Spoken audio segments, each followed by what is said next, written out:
García Fariñas, xuro pola miña conciencia e honor cumprir fielmente as miñas obrigas do cargo de alcalde do Concello do Bolo, con lealtade ao Rei, e gardar e facer gardar a Constitución como norma fundamental do Estado de Dereito.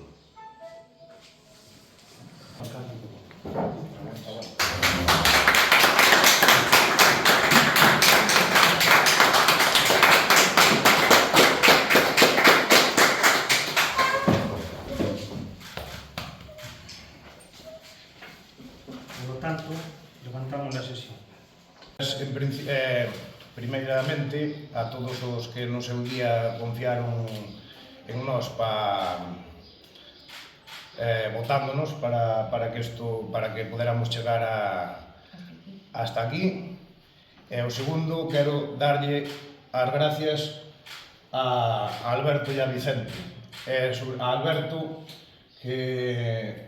porque conseguiu abrir este concello a facer moitos actos, que era un concello que estaba cerrado a todo, e conseguiu que este concello se fixera agora un concello aberto a facer todo tipo de actos e a explotar mellor os recursos turísticos que temos.